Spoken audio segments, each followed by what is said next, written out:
Hi everyone, welcome back to Law and Visas, your trusted immigration law firm. I am Tina, one of the immigration consultants at Law and Visas. Today, we would guide you through the UK spouse visa process for Nigerians in 2025. If you want to join your spouse or partner in the UK, this video will walk you through everything you need to know. Before we begin, please hit the subscribe button, give this video a like, and share it with anyone who might find it helpful. What is the UK spouse visa? The UK spouse visa allows you to live with your husband or wife in the UK for more than 6 months. Both you and your partner must be at least 18 years old.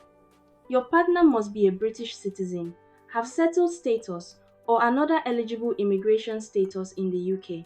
You also need to plan to live together permanently. Common challenges Nigerians face. Many Nigerians face challenges when applying for this visa. Let's address some of the most common ones. One big challenge is the financial requirement.